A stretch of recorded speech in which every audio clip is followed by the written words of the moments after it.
if I'm presented war crimes, it is my duty to refuse. And from my experience in Iraq, I believe there was no way I could go back to Iraq, follow procedures without killing innocent people, committing war crimes, and eventually myself getting to the point to where I commit massacres, because enough of my friends had died. And I realized that it was my duty as a soldier to refuse this illegal war, and it was my right as a human being to choose not to kill innocent people. And I went AWOL from the military, and I spent 2 years in exile, and I came back and I turned myself in at Fort Knox in October, and I said, court-martial me, put me on trial, put my uniform on, and I'll tell you about the war crimes you committed. Because I'm not politically anti-war. I didn't go to Canada to talk about politics. I went to talk about war crimes. I wasn't anti-war. We committed war crimes. Doesn't matter. And so the military of Fort Knox did not court-martial me and let me go, which just validates even more that I witnessed war crimes and we committed war crimes and that I was not wrong for going AWOL. This platoon used to have brain matter from people that they've killed from 50 cals. They used to grab brain matter and they'd bring it back onto the base and put it in the refrigerator. You know, stuff like that. And they were literally, you know, they went crazy. And I know this isn't an isolated incident. I mean, this happens every day in Iraq. The thing is that, you know, the news doesn't catch it because it's really dangerous over there. And, you know, no one's going to confess to these things unless if they're caught.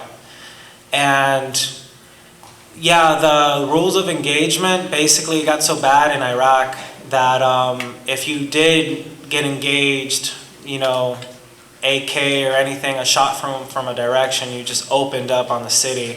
And the day that I got wounded, we went in reaction to this same platoon.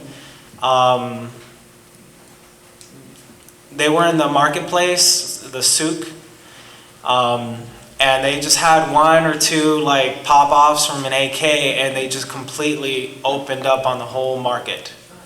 And I remember driving, you know, because we were in the Humvees, driving through, and we, you know, post in the position, you know, just checking out the area, and I remember just seeing bodies on the sidewalks and broken glass and blood everywhere. It's difficult, you know, when you see things like that. I mean, I saw this. It was a really beautiful Iraqi family. They were caught up in the middle of an engagement. The Mujahideen, they went and attacked a convoy, and there's, you know, Iraqis, you know, trying to live a normal life because they can't over there. Just walking down the street, and a Marine just completely mowed down one family, the complete family, all of them. And there was a family right next to them, and this 13-year-old girl was shot in the stomach, and her mother was shot 2 times in the leg. And this is from 50 cal. And I don't know if you've seen it, but it's it's a big bullet, and the exit wound is huge. The Iraqi people have been suffering way longer than this current war.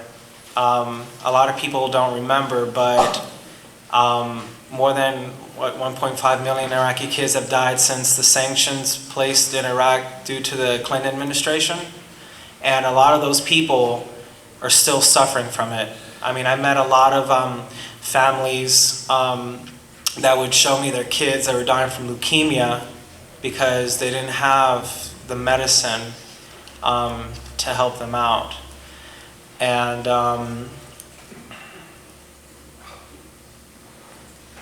our orders come from up, but the environment of being at war for a year and 4 months is what breeds war crimes. If I didn't go AWOL, I would be on my 3rd tour in Iraq right now. You don't go to war for 3 years and then come back and get a job, work in the community. You just can't do it. I mean, I told Ehren, I said, Ehren, you get out of prison, but you don't come back from Iraq.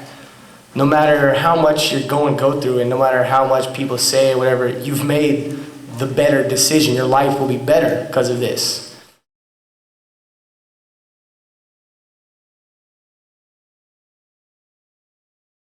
Under the Constitutional Convention of 1787, the national government had the power to federalize the state forces. The passage of the Dick Act by Congressman Charles Dick of Ohio in 1903 initiated the federalization of state militias for domestic use and introduced their new name, the National Guard, 5 years later.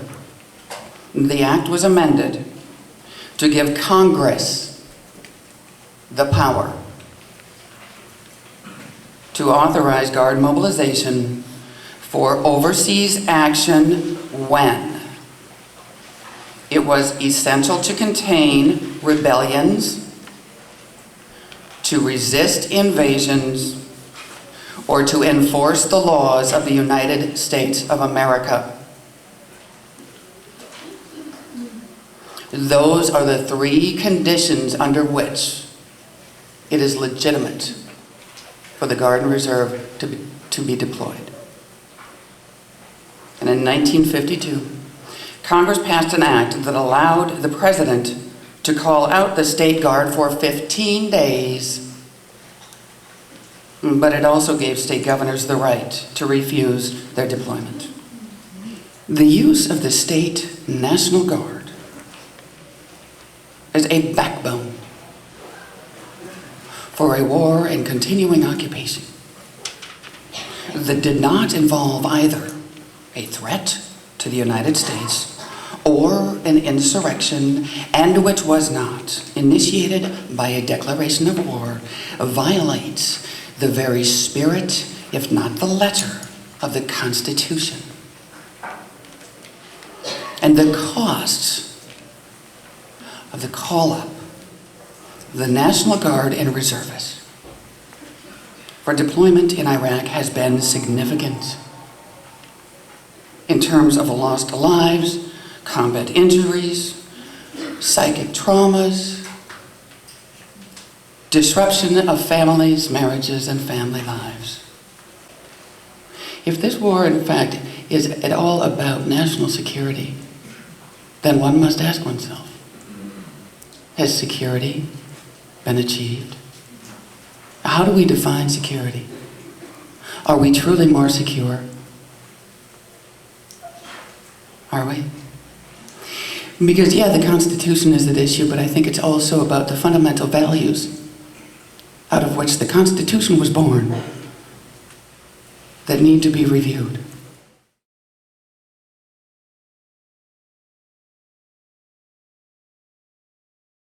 Iraq can be thought of by those who have invaded it as literally a pimple of oil that has yet to be plucked.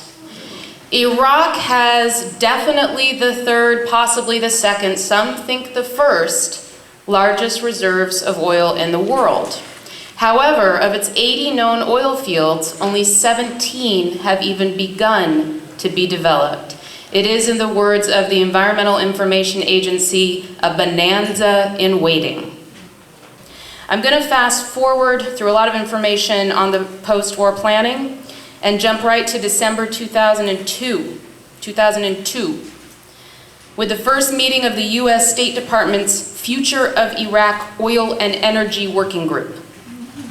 While most of the State Department's Future of Iraq work was ultimately scrapped for not sharing the imperial zeal of the neoconservatives dominating the White House, the opposite is the case for the plans related to Iraq's oil. The Oil and Energy Working Group prepared a post-invasion plan for Iraq's oil system that would transform Iraq's nationalized oil system to one that was all but privatized and opened to foreign corporate investment using contracts known as production sharing agreements. Fast forward again, 2 months prior to the invasion of Iraq, when another set of plans was prepared, this time not just for Iraq's oil infrastructure, but for Iraq's entire economy. Like so much in the Bush administration, the actual writing of this plan was contracted out to a private company.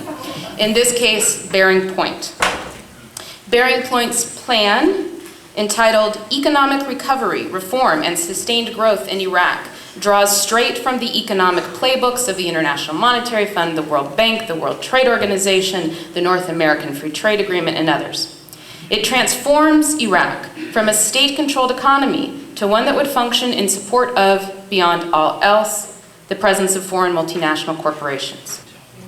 Not only would the Bush administration fail to meet the conditions of Article 43 and Provision 363 in Iraq, it would directly contradict them by radically altering Iraq's laws to serve its own purposes.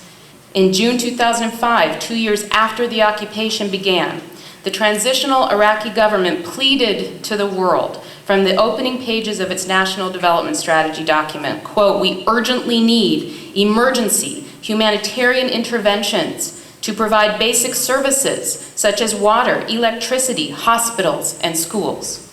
The Bush administration failed to provide these necessities because it did not focus its efforts on the immediate provision of needs, but rather on the opening of Iraq to U.S. corporations and the advancement of its own agenda.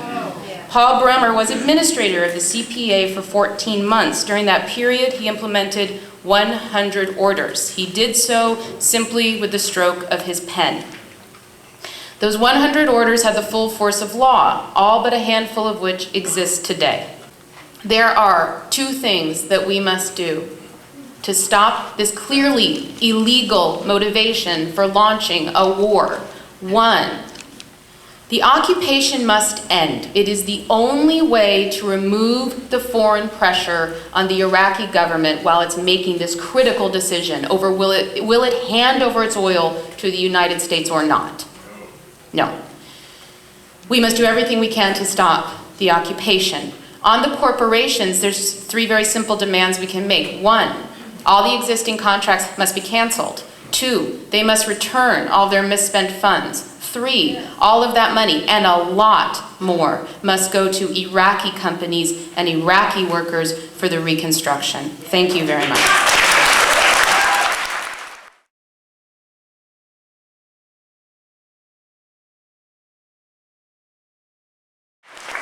So for the specifics, 340 tons of depleted uranium dropped in southern Iraq and Kuwait.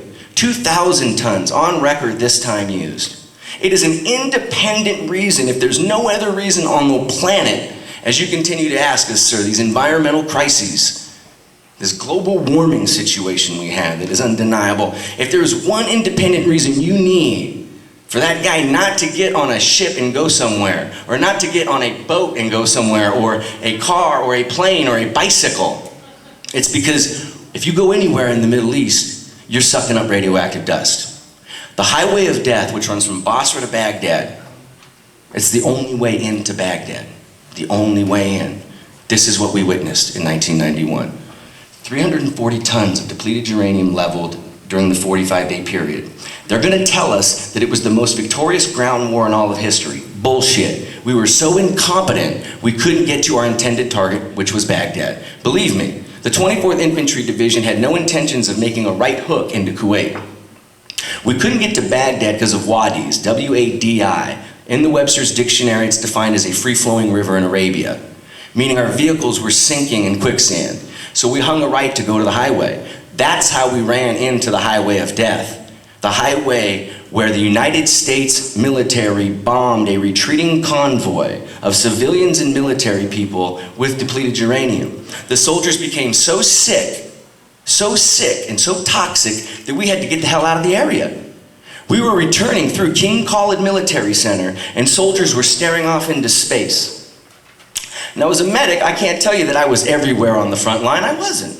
I was with my particular unit. But I saw these guys coming through King Khalid Military Center that were just staring off into space. Now as a medic, one of the things you're trained to look at is the 1,000-yard stare. You Vietnam veterans know what I'm talking about, that 1,000-yard stare where they're just looking off onto planet Mars. I'm thinking as a medic, these guys must have been in some battle that was so horrendous. That's the only thing I could isolate. It's my job to conserve the health and welfare of the troops. What's wrong with this guy? I didn't know. It took me years to figure it out. Since that time, soldiers have died from multiple things. They've said they've died from skin-eating viruses. They said they've died from smoking too many cigarettes, and all kinds of other variables. But the fact of the matter is it depleted uranium, and in my testimony in Hamburg, Germany in 2003, and in my testimony in Japan just this past August on Hiroshima Day, I'm telling you, my testimony is basically all of the research that has been concluded by Iraqi doctors in the field, by doctors from Germany, is that depleted uranium and low-level radiation aberrates the chromosomes, alters the genetic makeup, alters the gene pool, contaminates the blood donor system, meaning these soldiers who get the uranium in their body, and they're the #1 blood donor program in the country right now. Red Cross loves them. You did. So with this in mind, Lieutenant Watada shouldn't go anywhere, and no other soldier in the United States military should go anywhere, period. So we keep fighting it, and we keep isolating this as a problem, and while, although these chemicals were blown in place, the number of soldiers, the 250,000 to 500,000 soldiers who are expressing, cellular damage or decay, they weren't all around Commissaya or all around these munitions factory. The whole place is a toxic dump. There's herbicides, pesticides, there's burning metal, there's diesel gas. It's crazy. But the fact of the matter is when we isolate, the regions and where people were, the depleted uranium comes up time and time again there's a causal relationship. For example, Herbert Reed came back this time, and they know because the Dutch were went before them with a Geiger counter and found the radiation. So the soldiers know it's radioactive there, and it's not that they don't know. They're just being told that it's okay, you're tough enough, drive on.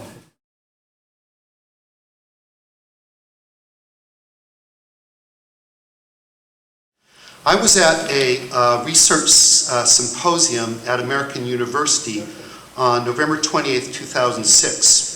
This was a public event, so I feel free to tell you the following. Charles Lutz, Chief of the Combating WMD Division for the Deputy Directorate for the War and Terrorism of the Pentagon's Joint Staff, was in that position prior to the invasion. He said, first of all, prior to the war, he did not believe the U.S. had a case for WMD in Iraq. Secondly, he said if there had been WMD in Iraq, the United States did not have the ability to secure it. Planning had not been done to fulfill that function. That is incredibly well demonstrated by what happened at the Al Tuwaitha nuclear facility. That's a complex of more than 100 buildings on a 35 square mile site located 12 miles south of Baghdad. Until 1991, it was the center of Iraq's nuclear weapons program. By the mid-1990s, the IAEA had confirmed dismantlement of the weapons program and removal from Iraq of stocks of nuclear material that could be used in weapons. However, other nuclear materials remained on site, including 500 tons of